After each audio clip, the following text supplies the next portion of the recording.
Inilah kecantikan yang ada kat Sabah weh.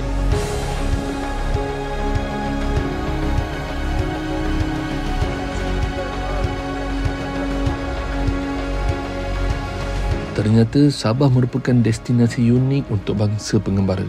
Berpeluang melihat keindahan buminya yang arni dan menghijau adalah satu pengalaman yang takkan dapat kami lupakan. Jika sebelum ini, kami merasai pengalaman hidup masyarakat tempatan di Pulau Gaya, kali ini kita nak menelusuri perjalanan ke sebuah desa Sabah yang cantik menghijau, dipanggil Kiulu.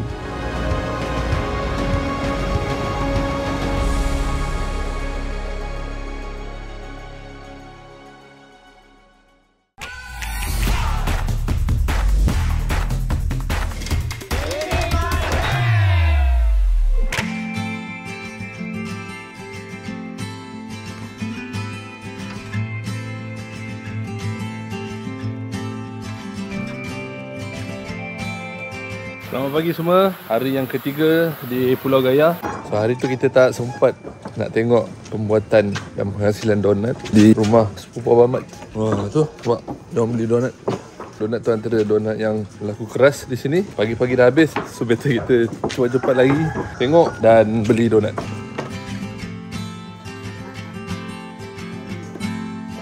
Wah, adik ambil saya punya dek. Sedap donatnya. Wah, sedap.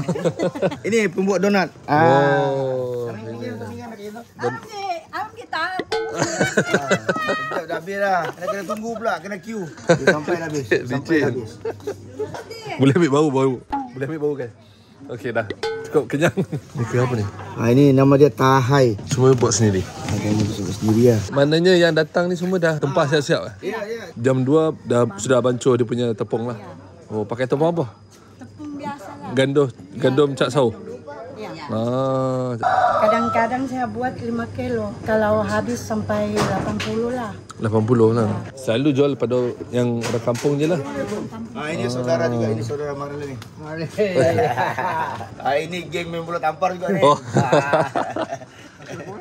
Ini bukan harta karun. Lu tengok dia donat yang dia masak. Nampak? Dia donat macam biasa je. Tapi dia akan salut dengan gula yang dah dikisar. Tergaul-gaul itu. Bolak-balikkan hatinya. Jadilah dia donat. Itu dia. Lembut lembut. Dia masak masih panas lagi ni, Oh, memang gula dia. Dia punya rangup dia boleh dengar bunyi dia. Wah. Donat kampung tapi kualiti premium. Betul lah rangup lah. Rangup di luar, sedap di dalam. Ni kena letak signboard ni, donat kampung Pulau Gaya ni. Baru best. Kalah donat Big Apple guys, ataupun Dunkin Donut. Depan ni pula ada dia buat ikan kering. Ikan masin. Ikan masin ikan kering tak. Kita boleh nampak ada aktiviti pembuatan bot dihasilkan. Bot tanpa enjin di sini dia dah boleh mencecah sampai 10,000 ke 12,000 lah. Macam bot yang kami naik tu memang harga melambung-lambung naik. Anggaran kos dia dalam 2 hingga 4,000 lebih kurang. Bergantung pada harga kayu semasa. Kalau time harga kayu tu melambung, harga akan tinggi lah. So itu harga kos saja, harga barang saja, belum lagi upah. Patutlah boleh cecah 12,000 mah. Bot ni dia buat bila ada order Bila ada order. Selalu order daripada orang kampung Kalau dia buat dari pagi sampai ke petang, tak ada kerja lain. Siap dalam masa 20 hari. Kalau dia kerja ke lain, ada sampai sebulan, sampai 2 bulan macam. Dan dia pun nak cari rezeki juga selain daripada bot-bot ni. Ini kira orang kuat. Ini panjang 19 kaki. Lebar 4 kaki lah. Lebar 4 kaki. Dalam. Kalau macam bot size ni berapa kalau jual? Jual 13,000 lah. 13,000. 6,000 ni kos dia. Kos saja 6,000 Ya, Abang dalam setahun berapa kali buat dapat tepahan? ya, kita jarang, kita buat sendiri je. Oh, ini maknanya bot abang lah? Ya. Tapi selalunya ada tak abang pernah buat bot untuk orang? Ya, ada juga. Pernah buat? Tapi jarang lah. Jarang ah? Yang paling penting ni tulang. Tulang ni. Ini kena kuat. Jadi tulang dia? Ini tulang. 13 sampai ke belakang. Macam mana abang ukur semua? Bagi sama tu? Pukul lah. Pakai sesiku L semualah. Ini tool dia. Ni dia punya tool, ketam kayu, tukul apa semua. Ini ukur ni, maktau. Kalau macam dalam satu hari sekali buat ni, berapa jam pakai? 3 jam, 4 jam. 3 jam 4 jam lah. Sebab ada kerja lain lah. Ada kerja. Bawa penumpang juga saya. Itu pun antara sumber pendapatan lah bang. Ni abang belajar dengan siapa bang? Sendiri. Sendiri? Magic lah. Sebab dia dulu memang tukang kayu. Dengan arwah bapak dia tukang kayu, memang tukang kayu. So arwah bapak dia tengok je macam ni, oh ni tak betul kami buatan ni. Ya. Mesti kena bising punya. Ini bubu ikan. Dia letak kat mana selalunya Pak Mat? Selalu letak dekat dalam laut. Dia akan selam. Dia tanpa pelampung, tanpa apa. Tapi dia boleh cam. Bubu tu ada dekat situ. Dia tak letak botol? Dia tak letak botol pun. Oh, dia macam dekat pulau patah-patah. Dia memang dah kenal tempat yang dia letak. Tempat dia dah kenal dah. Habis dia tarik macam mana? Dia cangkuk dia tarik yang tu? Signal ada orang dari atas, Ya. boat dia akan tarik lah. Okey, betul lah tu. Ini saudara juga. So untuk pengetahuan, yang kita punya pemandu bot dulu yang OKU kaki sebelah yang meninggal dunia tu, ini adalah dia punya anak saudara. Bot yang dia bawa sekarang tu, inilah pemandu dia. Oh, okey. So sekarang air surut, time ni nak beranduk ketam, ikan, menyelam apa semua. Boleh nampak ketam dari sini. Okey, bila tengok depan ni saya teringat cerita Piramli yang nak tunggu naik sampan tu. Lepas tu kena debitnya. Aku mau naik sampan ini. Siapa yang mau tahan sama aku?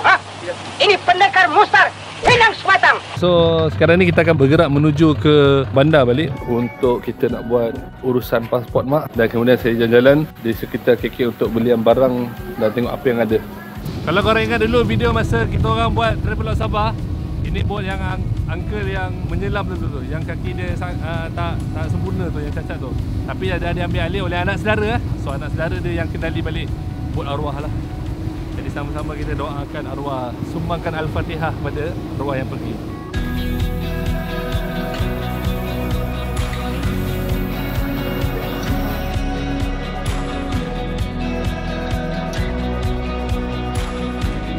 Kalau tengok kat depan tu ada pengantin perempuan, ada mempelai, mungkin dia nak bernikah hari ni.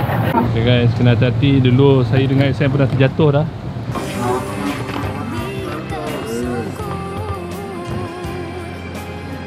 Kita dah selamat sampai. Abang Mat tengah uruskan pasport mak Abang Mat. Saya nak merasa kopi yang ada di Kota Kinabalu. Kedai kopi yang saya lihat interesting dan instagramable, Nook Cafe. Oh, dia banyak kafe-kafe hipster lah kat sini. Masalah sekarang ni parking lah. Nak access tu susah sikit. Tapi tempat dia dah just nice lah. Hopefully ada parking slot lah yang kita boleh masuk. Hey, bestnya lah pakai kereta ni. Kalau let's say korang nak ambil kereta sewa, plan your perjalanan. Korang nak access daripada KK, nak bawa kereta ni sampai ke Sandakan, kena tahu kenderaan apa yang sesuai. Janganlah korang nak pergi Kundasang, korang pergi sewa Wildfire, meninggal. Korang ambil yang 4-wheel drive ke, ataupun half 4-wheel drive macam Fortuner ni. Untuk family trip, korang boleh ambil high ace ke. Mungkin siapa yang larat untuk bawa manual, disarankan ambil. Macam kita orang tak ada hal. Satu lagi, bila bawa kereta Fortuner macam ni, korang boleh parking kat tengah-tengah macam ni. Untuk kereta kami, kita boleh parking kat tengah-tengah ni. Sebenarnya ada parking lot yang kita boleh bayar. Kita sebenarnya berada di Gaya Sunday Street Market. Dia berdekatan dengan Nook Cafe. Depan ni je, nanti kita straight ke kanan lah. Bangunan dia masih lagi bangunan lama yang dikekalkan, tapi di refurbish, diberi dengan wajah yang baru. Ada street art seperti ini yang cantik-cantik dan anda boleh bergambar di sini lah. Kat sini ada di Art Antique ni, Art and Lifestyle Concept Store. Situ ada orang utan tattoo studio. Dan depan ini adalah October Coffee House. Okay, yang ini mungkin kita akan lepak malam ni nanti dengan Omar. Tidak not bad, harga dia lebih kurang RM10. Dan sini pun ada kedai-kedai yang macam ala-ala rasta-rasta Mexican. Di sini dia ada bela pokok-pokok bromeliad. Ni saya sendiri suka tanam pokok ni. Dan kita dah nampak tu dia kedai Nook Cafe. Based on the review, dia nampak quite good dia punya coffee ni. So kita nak rasa coffee di sini. Okay, kalau kita tengok kedai dia cozy, modern vintage style. Jadi kalau korang sukakan satu pot untuk chill-chill macam ni, boleh datang ke Nook Cafe lah. Customer dia rata-rata daripada luar negara dan juga daripada Korea. Korang boleh order melalui QR code, okay? Menu yang ada untuk breakfast, macam nak try Nook breakfast ni. Ni breakfast kita dah sampai dah. Tengok tu. Jangan risau, ni beef. Dan ia halal. Okay, ni dia punya kopi. Nak tahu sesebuah kedai tu power tak power dia buat kopi, rasa dia punya latte. Kalau pandai buat latte, power lah. Sedap. Breakfast dia memang sedap. Yang ini sedap, ini pun sedap. Boleh kata semua sedap lah. Untuk anda yang sukakan style-style English breakfast, Nook Cafe antara option yang terbaik untuk anda merasa makanan seperti itu untuk breakfast anda. Dari segi kopi, saya bagi 9/10. Sedap. Kita akan bergerak ambil Abang Mat dan juga mak dia. Hantar mak dulu ke JT dan kemudian kami akan pergi ke Q Loop lah.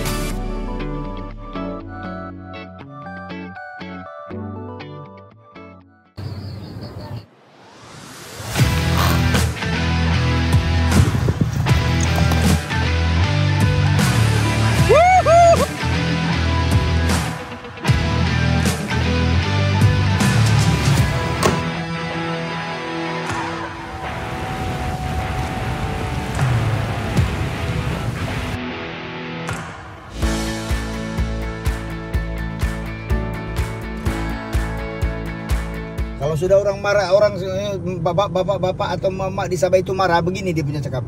Kau jangan tidur saja, kau pergilah ke raja sana. Aduh, itu koi dah matain tak nak Sabah.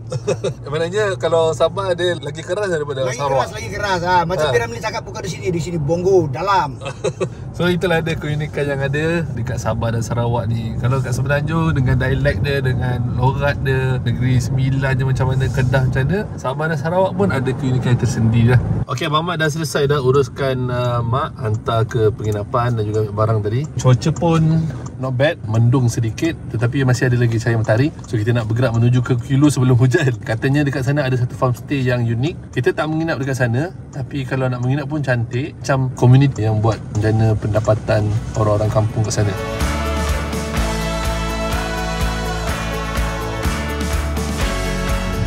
Mak bagi tahu kalau kita nak pergi ke Kulu Farm Stay, dia bawa kita melalui jalan Telipuk Lama. So kita dapat laluan-laluan kampung macam ni lah. Jarang diakses oleh orang luar. Kampung ni, Kampung Gipil. Dari Tamparuli macam ni jalan ni. Ni jalan lama ni Mamat Ni jalan lama. Very rare jalan lama menghala ke Kulu. Orang yang tertentu saja yang ahli kampung sini yang melalui jalan ni. Kalau orang yang biasa travel dari KK ke Kundasang, mereka akan lalu jalan yang mainstream guna. So kita berkesempatan lalu sekarang ni jalan ni, boleh nampak kehijauan dia. Nak ke Kulu ni dia memang perjalanan dia kita kena mendaki tau guys. So dia memang laluan kampung yang diberi oleh Waze ni sangat membantu. Slope dia ada dalam 45 ke 50 to 60 ni. Dia punya view dia fantastic belah kanan ni. Tak boleh buat bincang. Lawa sangat Mamat belah kanan Mamat.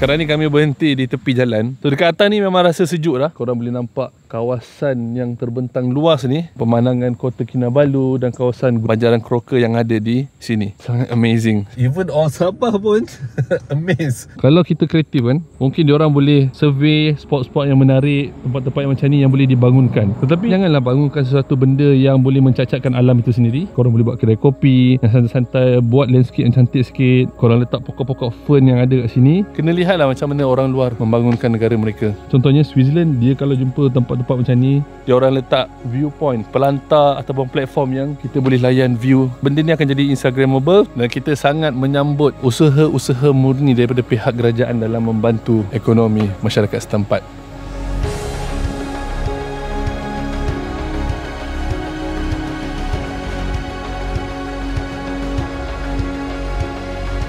Ya Allah, memang lawa cantik sangat. Kita sekarang ni betul-betul dekat atas Banjaran, bahagian range yang ada di sini. Kita bertemankan apa tahu, ayam di tepi jalan. Dekat sana dah ada view laut, di sini view Gunung Ganang guys. View yang luar biasa. Ini saya katakan, kalau boleh ada platform yang cantik, kalau macam mengantuk ke kawan, rest area yang sini kita boleh besarkan sikit kadang untuk kita layan view. Ini antara keunikan yang ada di Sabah. Selain daripada aktiviti-aktiviti yang common, journey itu sendiri adalah satu experience yang rare yang perlu kita raikan dalam pengembaraan kita. Kami di Switzerland, kami di New Zealand, kalau kami design satu trip tu, kita akan cari scenic route tau, yang sepertinya Furkapas di Switzerland, Crown Range dekat New Zealand. Itu antara laluan-laluan scenic yang kita memang purposely akan lalu. So sangat rugi kalau kita sendiri tak bangunkan laluan-laluan scenic yang macam ni boleh deliver satu viewpoint yang sangat fantastic. Memang sayang.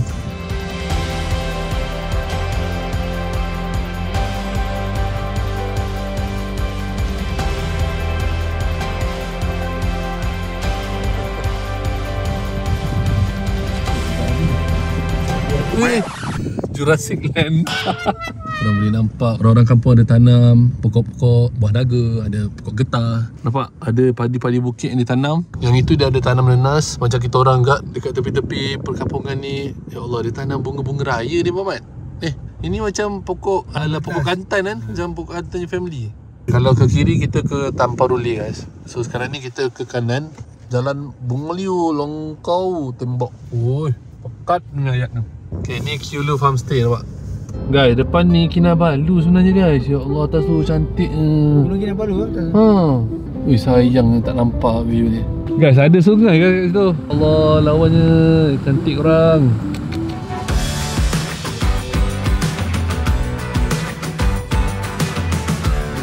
Kita boleh nampak Kinabalu daripada kiri kita je. Bila dah petang sikit dah sejuk, so dia dah balance antara iklim sekeliling. That's why dah tak ada sangat awan. Nampak dia dah keluar dah, dia punya muncung atas dia tu. Kita dah sampai dah Pekan Kulu. Okey, selamat datang ke Pekan Kulu. Kulu ni adalah kawasan lembah terletak di antara dua gunung. Kawasan Gunung Ganang dia memang super. Tapi cuma kat kawasan ni dia ada kawasan macam tanah runtuh sikit, landslide dia ada. Cuma korang kena hati-hati bila driving. Kita sampai dah 99 Speed Mart. Bukan senang nak jumpa dekat kawasan rare macam ni. Tidak jauh dari Pekan Kulu tadi tu. Sekarang kami mau beli untuk mau minuman, mau basahkan tekak. Baru betul Sabah. Abang Mat ni dah lama duduk Semenanjung. Hilang ni Sabah dia. Dalam perjalanan kami ke desa Kulu, kita dihidangkan dengan keindahan sawah padi dan view Gunung Kinabalu yang memukau. Tak sangka betul Sabah ada permata hebat macam ni. Bila berada di sini, banyak lagi sebenarnya produk-produk pelancongan yang boleh kita bangunkan, namun tidak merosakkan dan mencacatkan keaslian khazanah alam yang ada di sini. Tak sangka betul lah, rupanya Sabah ada banyak lagi benda yang tidak kita discover. Kita berhenti tepi jalan, kita lalu-lalu, kita scout, kali jumpa kawasan padi yang cantik macam ni. Oh, lawa ni guys, tengok sawah padi. Pertama kali, first time. Walaupun saya sendiri orang Sabah. Padi dia tinggi-tinggi, serius. Yang ini dia agak rendah sikit. So kita boleh nampak yang itu ada bahagian rendung yang baru ditanam. Selamat petang, Pakcik. Mau rakam ni, boleh kan? Pakcik, nama apa Pakcik? Berin. Berin. Saya Muhammad ni. Saya ni dari Semenanjung juga, tapi memang orang Sabah. Nama kampung ini Tompah Hinaton di daerah Kulu kah? Ya, daerah. Daerah Kulu sudah ni. Ni adik nama apa Dek? Tommy. Ini adik Tommy, tengok dia sudah bantu dia punya bapak ni. Dah diajar sejak dari kecil untuk berdikari. So bila dia besar ini jadi taiko atau otai untuk menanam padi ni. Memang kamu daripada kecil lagi sudah ada? Saya dulu kecil kat KL. Oh, dulu kecil kat KL. Oh, sekarang sudah duduk sini. Saya kerja di Semenanjung juga, bahagian Kuala Lumpur lah. Saya selalu pandu lori, hantaran barang, hantar buah-buahan. Jadi banyaklah Pakcik tahu jalan-jalan di situ. Kalau penghantar barang ini mesti tahu jalan. Ya, bolehlah pergi. Padi ni Pakcik ini cakap dia punya benih ya. Orang sini cakap bibit. Ni baru berusia berapa lama? Dalam lebih kurang lah satu bulan. Ya. So kalau 2 bulan setengah sudah berbuah macam itu di atas itu tadi itu. Dan ini 2 bulan apa ini kan? Ya. 2 bulan. Begini ya, belum bercambah penuh 2 bulan. Yang 2 bulan ke 3 bulan, jadi macam ini. Boleh tengok 2 bulan setengah dia punya umur ini. Daripada Jabatan Padi Sabah ni akan bagi benih pun dari Semenanjung. Dia akan panen setiap 3 bulan. 2 bulan setengah umur dia dah macam ni. So ini tak lama lagi akan panen lah ni. Betul kan? Kegunaan family, kemudian Jabatan Pertanian Sabah akan bayar kepada diorang lah. So berapa hasil, dia macam juga kita peneroka Felda dekat Semenanjung kan. Okey. Maknanya hasil dia boleh jual lah. Dia boleh jual. Kalau macam kami dekat Semenanjung, kita dekat Lengging Bapak Lengging. Kita dapat insentif ni daripada Lembaga Nenas Malaysia. So kita dapat tanam nenas dan kita boleh dapat hasil dia, lepas tu kita boleh kembangkan. Itu antara galakan dan juga sokongan yang diberikan lah. Selain daripada penanaman padi ni, apa sumber pendapatan yang lain Pakcik? Ada tori getah juga. Tori getah juga? Ya. Ada kebun kita sendiri ke? Ada. Dia buat saluran untuk pengairan sawah. Dia buat simple saja ke setiap petak-petak sawah ni agar senang nak bertapak. So Pakcik mengusahakan sawah padi ni Pakcik dengan anak Pakcik je ke atau ada orang lain? Itu lain orang punya. Maknanya ini ada petak-petak lain ni? Ya. Ikut petak? Ya, ada. Kalau ini petak Pakcik punya, yang petak sana itu orang lain punya? Ya. Ini tanah orang lain lah, tapi dia berkongsi lah. So itu dia punya konsep dekat sini. Ini Makcik punya? Ya. Memang duduk di sini untuk ni sawah padi ni atau tinggal di tempat lain? Kami sama-sama juga itu Nani. Oh, sama-sama juga. Kak, apa kabar? Memang duduk di sini ke atau sekadar untuk tanam sawah padi ni? Tanam saja. Oh, tanam saja.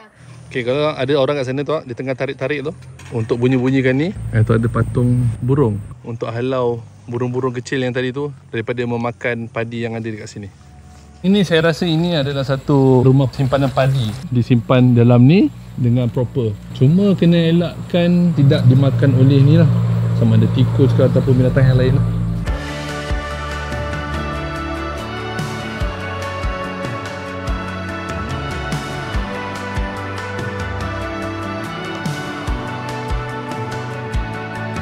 Macam ni lah perangai orang bandar. Kali jumpa padi depan mata. Ya Allah. Tengok ni, ya Allah, rich. Cantik. Inilah kecantikan yang ada kat Sabah weh. Superb, memang superb. Memang superb. Saya jarang sebenarnya dapat experience untuk menikmati pemandangan padi yang sedang menghijau. Tahu-tahu dah kena harvest. Dan sambil-sambil tu, ini adalah kita punya windbreaker yang warna orange yang pop up juga. Korang duduk kat sini, bergambar memang sangat cantik. Kalau nak beli, boleh beli dekat link di bawah. Okay? Tak banyak. So siapa cepat dia dapat. Sepanjang perjalanan kemarin kami, padi antara good thing lah yang kita boleh tanam sebagai ruang agrotourism yang boleh menggalakkan orang datang ke tempat sini. Sebab dia punya scenery dia memang menampakkan ini Asia, ini Malaysia dan ini kampung. Suasana kampung tu dapat diterjemahkan bila kita menanam padi macam ni. Semua akan relatable dengan kita. Masing-masing pernah ada nilai sentimental ketika bersama dengan padi. Termasuklah kalian sebagai rakyat Malaysia mesti akan sinonim dengan padi. Kyulu memberikan satu lagi gambaran keunikan Sabah yang nyata. Kalau korang datang ke Sabah, jangan lupa singgah ke Kyulu, ambil perjalanan route Banjaran tadi tu. Korang boleh dapat view Banjaran, korang boleh nampak padi bukit yang cantik, boleh nampak pergunungan yang hebat, nampak pantai dari kacamata burung, ada viewpoint yang cantik. Wow, fantastic ah. Journey kami kali ni kita memang berpuas hati.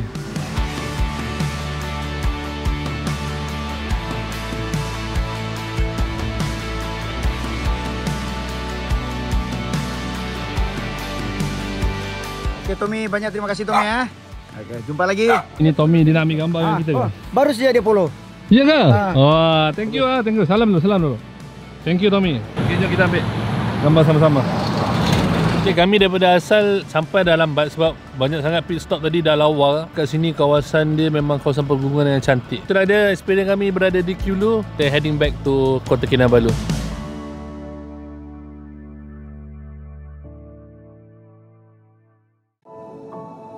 Seronok tonton travelog kami? Jangan lupa subscribe dan jika anda nak merasa pengalaman sama seperti yang anda tonton, sertai package travel kami di raycation.com. Ini baru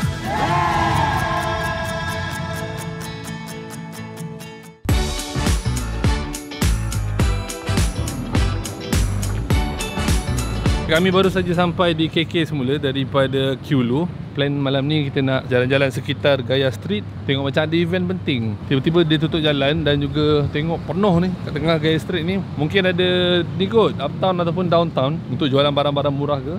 Dan sambil-sambil tu kita nak jumpa Omar balik sebelum kita nak serahkan kenderaan. Salam. Suggestion daripada Omar, kita merasa kopi Sabah, iaitu kopi pink. Kopi dulu bah. So itu dia punya tagline je. Banyak juga kita dapat input daripada Omar dan Din. Contohnya kan, bersebelahan dengan Old Town White Coffee, itu antara spot menarik kalau let's say korang nak breakfast. Dia punya roti bakar dan juga kopi dia pun nice. Kalau roti bakar tu memang homemade, itu yang korang kena explore. Antara option yang lain, local kopi tiam. Kalau nak merasa kopi Sabah yang pure, ini antara spot best yang anda boleh datang. So ini dia style dia. Ini memang sedap kak confirm malu agak. So itu dia kopi pink. Memang kalau korang minum pink. Antara benda yang saya lihat yang menarik yang ada kat Sabah ni, dia orang suka produce sendiri. Even kalau dekat Kundasang, Desa Kettle Dairy Farm tu, salah satu brand yang mengeluarkan susu supply around Sabah untuk orang-orang yang nak menghasilkan kopi-kopi, contohnya latte. Macam saya pernah pergi dekat Lahada tu, ada satu kedai kopi tu yang brother Melayu tu, dia pun ambil susu daripada desa. Aroma kopi dia. Kopi ke? Bukan tea? Green tea lah. Tapi kopi. Serius? Dia campur. Oh iya ke? Berapa bintang Muhammad? Boleh saya bagi 4 bintang. Out of 5?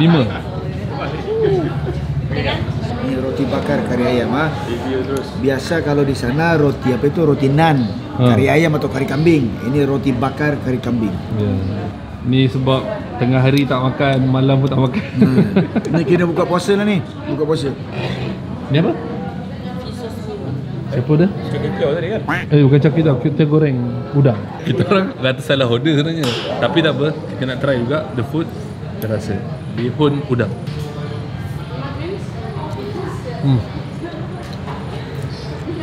Sedap. Berbaloi. Kurang ajar sedap je ni. Tak menyesal lah.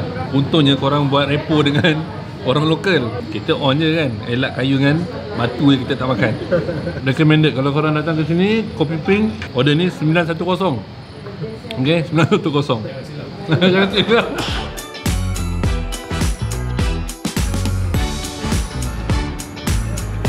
Selesai dah makan dan juga minum di Kopi Ping. Sekarang ni kita berada di bangunan tourism Sabah. Dia ada center point of Kota Kinabalu punya area. That's why dia tulis kat situ 0 km. Now kita nak bergerak menuju ke sana pula untuk kita tengok apa yang ada dekat Gaya Street pada malam ni. Macam meriah je kat sana. Dekat bangunan Rokuzen Sushi atas ni adalah Jesselton Hotel. Ini antara hotel yang pertama-tama dibina di Kota Kinabalu.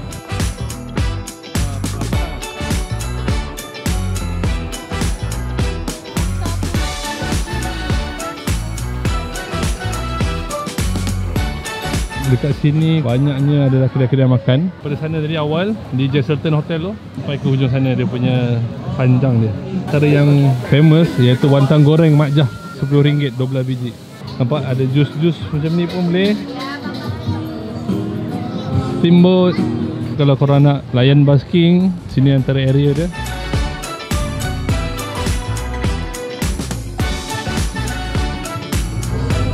Ini hidup, hidup rupanya. Okey, dan ini dia punya suasana di sekitar api-api nak market. Lepak makan-makan macam ni, santai-santai. Okey, dan antara lain yang korang boleh try, Abang Mak beritahu, ini antara sotong tradisi, makanan tradisi yang ada kat Sabah ni. Sotong tukul-tukul. Oh, dulu tukul-tukul. Sekarang sotong tumbuk. Sotong tumbuk. Kenapa sotong ini tukul-tukul begini?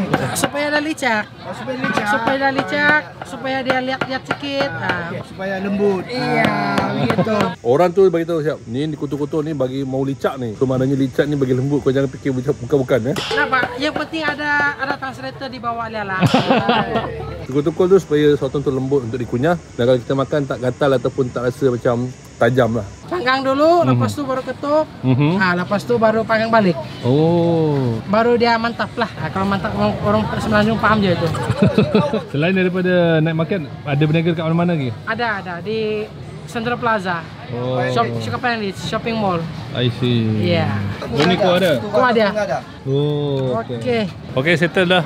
So ini dia sotong tukul-tukul tadi. Ni dia punya kuah dia, kita cecah. Itulah. Oh, so ada unik ah. Dia macam sos asam yang sedap, asam-asam manis. RM12. Agak rare harga dia. Setiap balik sekolah tengah hari, saya akan singgah kedai pakcik tu dekat Cinema Hotel, Jalan Capital. Tak pernah tak ada orang yang berbaris, mesti beratur panjang. Hanya pakcik tu yang berniaga menjual tepi jalan.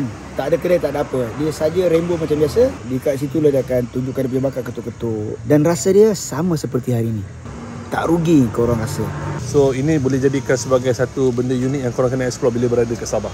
Dan kalau nak rasa untuk Ray, cari Ray TV.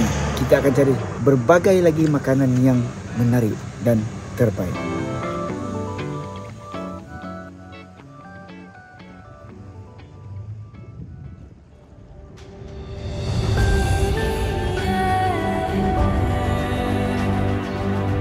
Dah berulang kali kami menjejakkan kaki ke Sabah.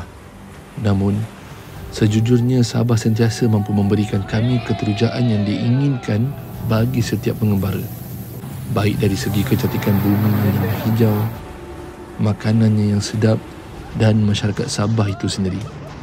InsyaAllah, next episode kita akan jemput peserta kembara vacation pula untuk mereka explore Sabah selama 5 hari 4 malam. Terima kasih subscribe. Assalamualaikum warahmatullahi wabarakatuh.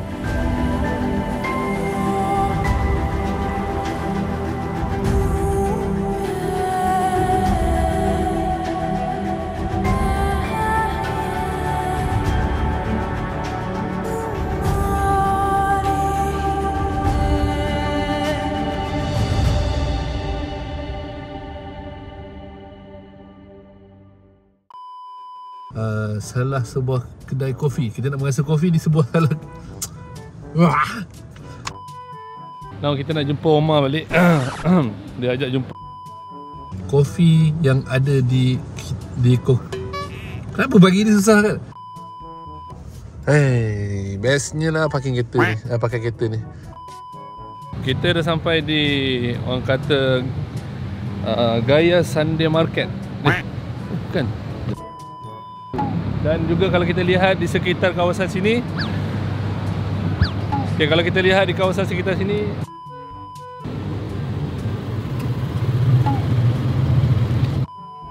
style ala-ala English breakfast. Alah, motor pula. Dan in the end kami berhenti tepi jalan, kami dapat view secantik ini. Sekejap.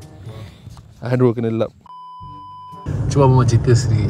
Ini first time lalu jalan ni, so boleh nampak keindahan. Sekejap. Okey, kalau korang nak tahu sebenarnya bila kami, ya Allah. Weh, ya Allah. Dan paling best sekali kalau tengok dekat sini, jalan apa-apa, jalan macam biasa je. Okey, yang ini pula adalah apa tadi? Bihun. Dia jadi bihun.